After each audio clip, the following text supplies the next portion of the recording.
Existem falhas de comunicação na empresa familiar? Sim, existem.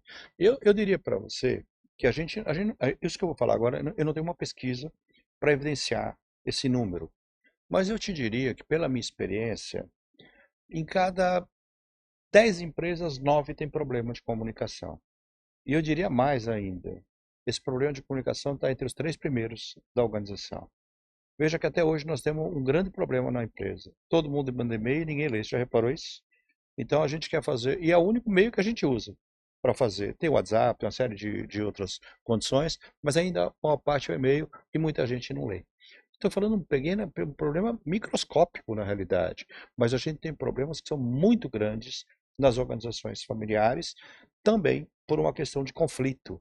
O conflito, na realidade, ele poderia diminuir bastante se você tivesse uma comunicação mais fluida, sobretudo entendendo o que causa o conflito e não exatamente o sintoma do conflito. Então, como você não tem uma comunicação adequada, você está sempre ali discutindo o sintoma, mas nunca a causa do conflito.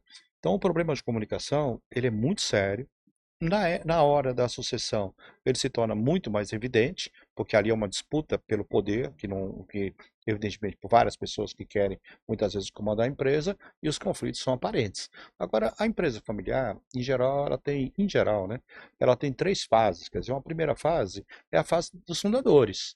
E onde eles têm, onde uma fase onde o DNA empreendedor é realmente marcante, e você tem conflitos, mas os conflitos são administrados. Porque você tem um ou 2 fundadores ali, ou até mais, que administram a situação, se tornando mediadores ou árbitros, mas eles estão mediando a situação. A segunda fase da sucessão é um ponto onde os fundadores não estão mais. E aí são irmãos com irmãos, onde você já muitas vezes não tem mais aquele DNA empregado na empresa familiar, e os conflitos surgem. Mas eles surgem como? Sem o mediador e sem o árbitro. E aí você complica, porque as famílias entram em uma distensão muito grande ali, em conflitos enormes.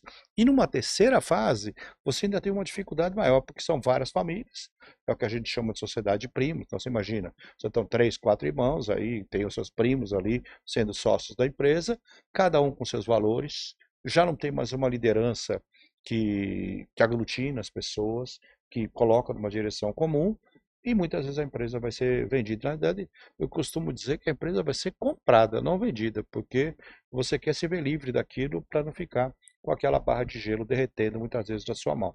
Então, quando você tem esse tipo de situação, em geral, você pega nas 3 fases, você vê problemas de comunicação nas organizações.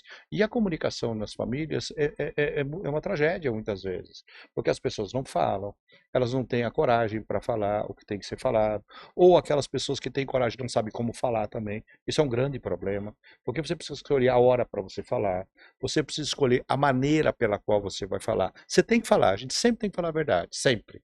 Mas a gente precisa saber o momento usado para falar, a gente precisa saber quando a gente vai falar, a gente precisa saber a maneira que a gente vai tocar nesse tipo de assunto. Então, a comunicação ela é uma questão fundamental nas empresas familiares e no processo sucessório a mesma coisa. Porque às vezes você vê, por exemplo, fundadores e fundadoras que deveriam atuar como conselheiros.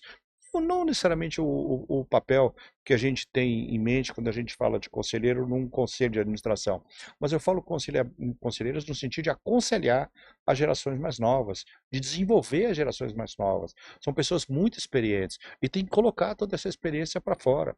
Quando você faz uma mentoria, quando você passa experiência, você acelera demais a carreira das pessoas e isso é fundamental nas organizações, sobretudo as familiares, que têm essa troca de comando. Então, o tema de comunicação, ele deve ser bem visto nas organizações familiares ou não familiares, mas na familiares, sobretudo quando a gente está falando em conflito, porque conflito seguramente é um dos maiores desafios que você passa na sucessão da empresa familiar.